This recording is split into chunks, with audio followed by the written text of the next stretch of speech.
Hello my dear students, welcome back to another video. बच्चों, आज हम करेंगे 6 स्टैंडर्ड का मैथ्स चैप्टर 16 क्वाड्रिलेटरल्स का practice set 37 and practice set 38। दोनों ही प्रैक्टिस सेट आज ही करेंगे। बहुत सिंपल एंड इजी कॉन्सेप्ट है। वीडियो में आगे बढ़ने से पहले चैनल को सब्सक्राइब कर लो और बेल आइकन को प्रेस कर दो ताकि जब कभी भी न्यू वीडियो अपलोड हो तो नोटिफिकेशन सबसे पहले आपको मिले। अब आइए क्विकली स्टार्ट करते हैं आज की क्लास। प्रैक्टिस सेट 37 में क्वेश्चन आपको दिया गया है, observe the figures below and find out their names. ये फिगर्स आपको दिए गए हैं, इनके नेम आपको पता करने हैं। तो देखो, साइड के बेस पर अगर हम चेक करें, फर्स्ट वाला फिगर आप देखते हो तो इसमें कितनी साइड है? ये एक, तो यहाँ पर 1 लिख देता हूँ। ये 2, 3, 4 एंड 5। तो जिस किसी में भी 5 साइड होती है उसको क्या कहते हैं? पेंटागन। तो यहाँ पर हम लिख देते हैं पेंटागन और डाउन साइड में लिख देते हैं आपके अंडरस्टैंडिंग के लिए 5 साइड्स। अब सेकंड वाला देखो, इसमें टोटल 6 साइड है। ये 1, 2, 3, 4, 5 एंड 6। नेमिंग कर देते हैं 1, 2, 3, 4, 5 एंड 6। तो जिसमें 6 साइड होती है उसको कहते हैं हेक्सागन। तो यहाँ पर हमने लिख दिया हेक्सागन, डाउन साइड में लिखा 6 साइड्स। अब यहाँ पर देखो, फिगर थर्ड में आपको कितनी साइड दिख रही है? पहले काउंटिंग करते हैं। ये फर्स्ट वाला 1, 2, 3, 4, 5, 6 एंड 7। तो जिसमें 7 साइड होती है उसको क्या कहते हैं? हेप्टागन। पेंटा का मतलब 5, हेक्सा का मतलब 6 और हेप्टा का मतलब होता है 7। अब लास्ट फोर्थ वाला देखो, यहाँ पर कितनी साइड दिख रही है? 1, 2, 3, 4, 5, 6, 7 एंड लास्ट में ये वाला 8। तो जिसमें 8 साइड होती है उसको क्या कहते हैं? ऑक्टागोन। पेंटा मतलब 5, हेक्सा मतलब 6, हेप्टा मतलब 7, ऑक्टा मतलब 8। तो ये कुछ चीजें आपको याद रखनी है। तो इसी के साथ आपका प्रैक्टिस सेट 37 कंप्लीट होता है। अब आइए प्रैक्टिस सेट 38 स्टार्ट करते हैं। पहले आप इसको कॉपी कर लीजिए। प्रैक्टिस सेट 38 में फर्स्ट क्वेश्चन दिया गया है, ड्रॉ, ये जो साइन है इसको कहते हैं quadrilateral, X Y Z W and name the following. मतलब आपको एक क्वाड्रिलेटरल बनाना है। क्वाड्रिलेटरल कैसे बनता है तो उसके कुछ रूल्स हैं, वो मैं आपको बता देता हूँ। इसमें 4 साइड होंगी, ये कंफर्म है, लेकिन 3 पॉइंट जो है वो कोलिनियर नहीं होना चाहिए। कोलिनियर का मतलब क्या?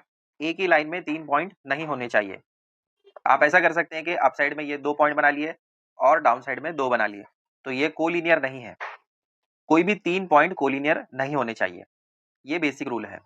तो सबसे पहले मैं आपको क्वाड्रिलेटरल ड्रॉ करके बताता हूँ। तो ये हमने क्वाड्रिलेटरल ड्रॉ कर लिया है। नेमिंग भी कर देते हैं इसको, W, X, Y and Z. आपकी अंडरस्टैंडिंग के लिए ये मैं बता रहा हूँ कि W के अपोजिट में है Y, तो ऐसे ही X के अपोजिट में हो जाएगा Z, क्योंकि देखो ये एक कॉर्नर में है और ये दूसरे कॉर्नर में, तो ये अपोजिट हो गए, वैसे ही ये दोनों अपोजिट रहेंगे। तो एक लाइन यहाँ से भी ड्रॉ कर लेते हैं ऐसे। ठीक है, ये हमारा हो गया क्वाड्रिलेटरल ड्रॉ। अब फर्स्ट वाला जो आपको दिया गया है, इसमें कह रहे हैं the pairs of opposite angles. Angles किसको कहते हैं? ये एक एंगल ड्रॉ कर रहा है। देखो, अगर ऐसे है तो यहाँ पर एक एंगल होगा, यहाँ पर एक एंगल होगा, यहाँ पर एक एंगल और यहाँ पर एक एंगल। ठीक है, तो मुझे यहाँ पर ऑपोजिट एंगल्स बताने हैं, वो भी पेयर्स में। अब आपको पता है जब भी आप एंगल्स लिखते हैं तो वो 3 में होते हैं। तो फर्स्ट वाले में मैं ए लिखता हूँ, angle X Y and Z. देखो यहाँ पर एक्स वाई एंड जेड, यहाँ पर एक एंगल बन रहा है इस तरीके से। तो ये एक एंगल हो गया एक्स वाई जेड। इसके अपोजिट में क्या है? इसके अपोजिट में रहेगा ये वाला एंगल, बराबर। ये एंगल यहाँ पर आ जाएगा। तो अब इसको अगर मुझे लिखना है तो कैसे लिखेंगे? या तो x से स्टार्ट कर दो या तो z से स्टार्ट करो, x w z या फिर z w x। ठीक है, यहाँ पर हमने x से स्टार्ट कर लिया है पहला वाला एंगल, तो अब दूसरा वाला स्टार्ट करेंगे z से, तो आ जाएगा z w x। देखो यहाँ पर y जो है अपोजिट में है w के, तो ये हो गया हमारा पहला अपोजिट एंगल। पैर्स लिखने हैं। वैसे ही अगर आप यहाँ पर देखें तो x जो है यहाँ पर ये भी एंगल बनाता है और z जो है ये भी एंगल बनाता है, तो ये दोनों एक दूसरे के अपोजिट में हो जाएंगे। तो इसी के साथ b वाला मैं क्या लिख सकता हूँ? एंगल कहाँ से स्टार्ट करेंगे? जब ये एंगल बना रहा है तो स्टार्ट होगा y से, y x w, एक हो जाएगा एंगल। Y X W.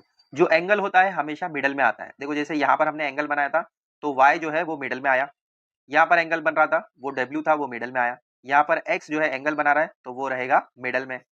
अब यहाँ पर z जो है x के अपोजिट में है तो यहाँ पर z मिडल में रहेगा। तो स्टार्ट कहाँ से करेंगे? पहला हमने y से स्टार्ट किया है, अब हम स्टार्ट कर सकते हैं w से। तो लिखिए w z y, या फिर आप ऐसे भी लिख सकते हैं y z w। दोनों में z जो है वो मिडल में आना चाहिए, ये इंपॉर्टेंट है। ठीक है, तो ये हो गया आपका फर्स्ट वाला क्वेश्चन सॉल्व। अब सेकंड में देखो आपको दिया गया है the pairs of opposite sides. Sides किसे कहते हैं? जैसे ये एक साइड है एक्स वाई, ये एक साइड है तो इसका अपोजिट क्या होगा? W and Z. तो इसमें भी हमें पेयर्स लिखने हैं। तो ए लिखते हैं पहले।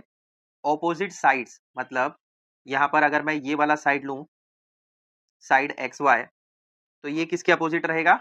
डब्ल्यू एंड जेड के। तो यहाँ पर हम लिखेंगे साइड डब्ल्यू जेड। अब इसी तरीके से अगर आप दूसरा वाला साइड देखें, जैसे ये एक साइड हो गया वैसे ही ये भी एक साइड है ना, उसका अपोजिट रहेगा ये। तो एक्स डब्ल्यू लिख सकते हैं हम, side X W and side Y Z. X W के अपोजिट में है वाई जेड। तो ये सेकंड वाला भी हो गया आपका कंप्लीट। अब थर्ड में आपको दिया गया है the pairs of adjacent sides. पहले आप इसको कॉपी कर लीजिए, फिर थर्ड वाला मैं आपको समझाता हूँ एडजेसेंट साइड किसे कहते हैं। Adjacent sides of the quadrilateral have a common vertex. Vertex का मतलब क्या होता है? ये जो कॉर्नर आपको दिख रहा है इसको कहते हैं वर्टेक्स, जो उसके साइड होते हैं। तो क्वाड्रिलेटरल का एडजेसेंट साइड जो होगा उसमें कॉमन वर्टेक्स होगा। देखो साइड हम लिख रहे हैं पहले, तो यहाँ पर लिखेंगे साइड एक्स वाई, यहाँ पर हमने लिया है एक्स वाई।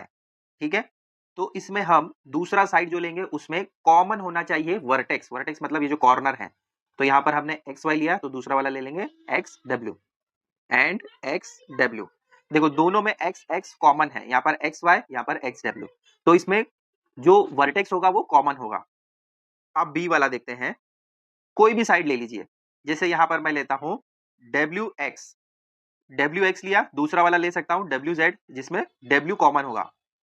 ये हो गया मेरा दूसरा पेयर। ठीक है, अब थर्ड वाला पेयर देखते हैं जेड डब्ल्यू। अब इसके साथ में मैं ले सकता हूँ जेड वाई जिसमें जेड कॉमन है, कॉमन वर्टेक्स होना चाहिए।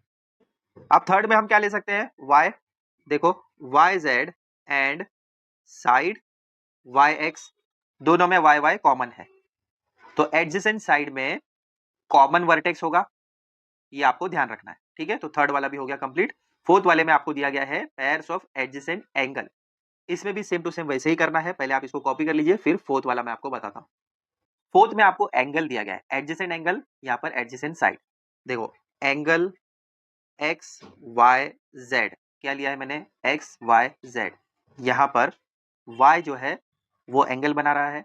अब दूसरा पेयर जो मैं लूंगा उसमें ये जो y है ये कॉमन आर्म है, मतलब ये दोनों में आपको मिल जाएगा। जैसे आप ये देखते हो X Y Z, X Y Z में y, और दूसरे वाले एंगल में Y Z W, Y Z W, इसमें ये y जो है ये कॉमन आर्म है, y दोनों में मिल रहा है, तो इसको हम कहते हैं कॉमन आर्म। एक कॉमन आर्म होना चाहिए जो पहले वाले एंगल में और दूसरे वाले एंगल में सेम होगा। नेक्स्ट एग्जांपल देखो, आपको इजीली समझ आ जाएगा। पहला वाला लेते हैं angle Y Z W and दूसरा वाला है एंगल जेड डब्ल्यू एक्स। तो इसमें देखो z जो है वो कॉमन हो गया, मतलब एक जो है वो एंगल बनाएगा और दूसरे में वो आर्म बन जाएगा। आर्म का मतलब हैंड समझ लीजिए। पहले वाले में अगर आप देखते हो पहले वाले एंगल में तो y जो है वो एंगल बना रहा था, लेकिन सेकंड वाले में वो आर्म बन गया, कॉमन आर्म हो गया ये। सेकंड में z जो है वो यहाँ पर एंगल बना रहा है, और दूसरा पैर अगर आप उसको देखते हो तो यहाँ पर z जो है वो आर्म बना रहा है। ठीक है, सी देख लो, angle z W X and angle W X Y. देखो यहाँ पर w जो है वो एंगल बना रहा है और दूसरे वाले में वो आर्म बन गया, तो कॉमन आर्म हो गया वो दोनों का। अब डी देखते हैं, तो angle W X Y and angle X Y Z. अब इसमें क्या है कॉमन? एक्स। देखो यहाँ पर एक्स एंगल बना रहा है और दूसरे वाले में वो आर्म हो गया। ठीक है, तो इस तरीके से ये आपका फोर्थ वाला भी हो गया कंप्लीट। पहले आप इसको कॉपी कर लीजिए फोर्थ वाले को, फिर फिफ्थ वाला करते हैं। अब डायगोनल किसको कहते हैं? जैसे अगर आप ये देखते हो एक्स जेड, और यहाँ पर डब्ल्यू वाई, ये क्या है, ऑपोजिट वर्टेक्स जो है वो ज्वाइन होते हैं, उसको कहते हैं डायगोनल। तो फिफ्थ वन में हम लिख सकते हैं सेगमेंट एक्स जेड, जैसे ये इसके अपोजिट में है तो ये एक लाइन है, लाइन को हम कहते हैं सेगमेंट। तो सेगमेंट एक्स जेड, इसका पैर लिखना है ना, तो सेगमेंट डब्ल्यू वाई। ठीक है, देखो यहाँ पर एक्स जेड ये अपोजिट में है एक सेगमेंट, डब्ल्यू वाई ये दूसरा अपोजिट सेगमेंट है, या आप वाई डब्ल्यू भी लिख सकते हैं। तो फिफ्थ वाला भी हो गया कंप्लीट। अब नेक्स्ट यहाँ पर आपको दिया गया है सिक्स्थ में, the name of the quadrilateral in different ways.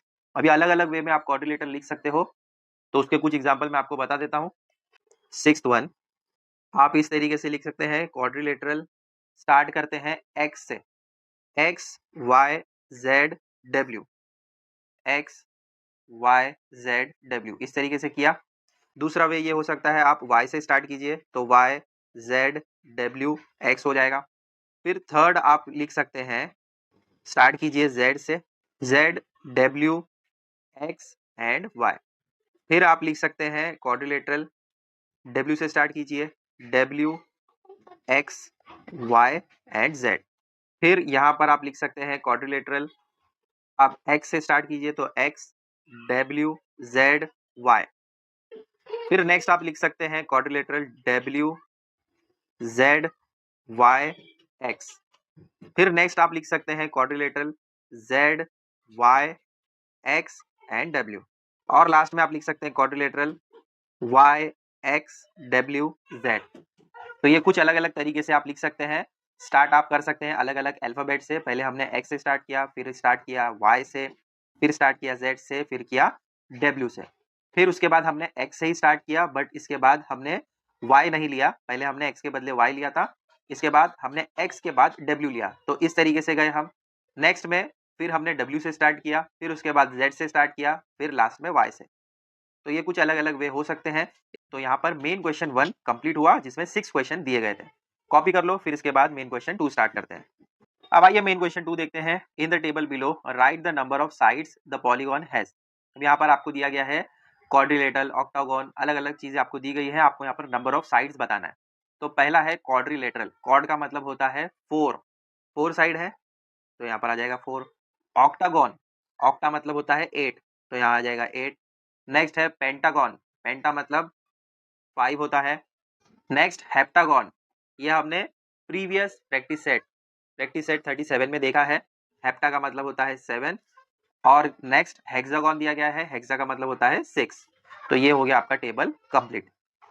कर लो कॉपी, फिर थर्ड वाला करते हैं। थर्ड वाला आपको क्वेश्चन दिया गया है, look for examples of polygon in your surroundings, draw them. तो यहाँ पर मैं आपको कुछ 2-3 एग्जांपल बता देता हूँ। फर्स्ट वाला अगर आप देखते हो, आपके ज्योमेट्री बॉक्स में सेट स्क्वायर दिया गया है, तो वो इस तरीके से होता है। तो ये एक पॉलीगॉन का एग्जांपल है। नेक्स्ट एग्जांपल आप देख सकते हैं हमारा फ्लैग। पहला वाला जो है वो ट्राइंगल है शेप में, सेकंड वाला जो है वो रेक्टेंगल है शेप में, और थर्ड वाला हनीकॉम्ब अगर आप देखते हो तो वो हेक्सागन होता है, मतलब उसमें 6 साइड होती है।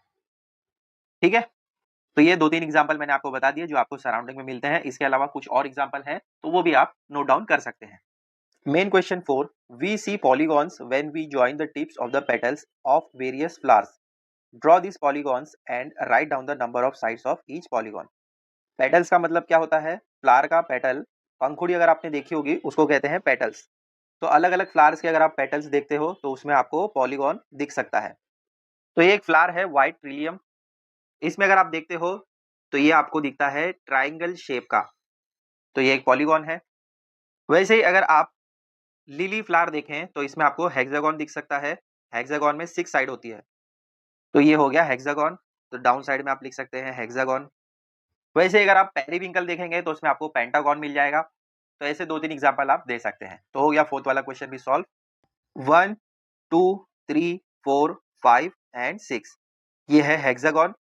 तो इसको देखो डिवाइड किया गया है कितने पार्ट्स में, 1 2 3 एंड 4। तो ये टोटल 4 पार्ट्स में डिवाइडेड है। तो अब इसके बारे में हम लिखते हैं, hexagon ABCDEF can be divided in 4 triangles, namely, अब इसको नेम कर देते हैं ट्राइंगल BAF। देखो यहाँ पर BAF, ये एक ट्रायंगल बन रहा है। अगर आप इस टुकड़े को बाहर लेते हो तो यहाँ से एक लाइन, यहाँ से एक लाइन और यहाँ से एक लाइन, ये इस तरीके से ट्रायंगल दिख रहा है। BAF, इस वाले पार्ट को मैंने बाहर लिया तो लिखा ट्रायंगल BAF। फिर दूसरा ट्रायंगल हम लिख सकते हैं BFE, यहाँ पर देख लो BEF, ये भी एक ट्रायंगल बना रहा है। फिर नेक्स्ट ट्रायंगल हम लिख सकते हैं ट्रायंगल BED एंड लास्ट में लिख सकते हैं ट्रायंगल BCD। फिर इसके बाद हम लिखेंगे sum of measures of the angles of triangle is equal to 180 degree. यानी कोई भी अगर आप ट्रायंगल लेते हो और उसके एंगल को प्लस करते हो, सम करते हो, तो वो होता है इक्वल 180 डिग्री के। तो यहाँ पर हमारे पास 4 ट्रायंगल है, ठीक है। तो ये 180 का, दूसरा वाला भी 180 का, तीसरा वाला भी 180 एंड फोर्थ वाला भी 180। तो सभी को जब हम सम करेंगे यानी प्लस करेंगे तो हमें क्या मिलेगा? 720 डिग्री। तो आइए उसको भी लिख लेते हैं। Therefore sum of measures of the angles of the polygon ABCDEF is equal to sum of the measures of all the 4 triangles is equal to 180 degree plus 180 degree plus 180 degree plus 180 degree which is equal to 720 degree। Last में final answer लिखेंगे therefore the sum of the measures of the angles of the given polygon, और वो polygon था hexagon, कितना मिला? 720 degree. ठीक है, तो इस तरीके से होगा फिफ्थ वाले का पूरा सोल्यूशन। तो यहाँ पर आपका चैप्टर 16 क्वाड्रिलेटरल्स कंप्लीट होता है। अब इसके बाद चैप्टर 17 बचा है, उसके बाद आपका पूरा सिलेबस कंप्लीट हो जाएगा। ऐसे ही और वीडियोस के लिए चैनल को सब्सक्राइब कर लो। मिलते हैं बच्चों अगले वीडियो में बहुत जल्द। Till then take care, bye.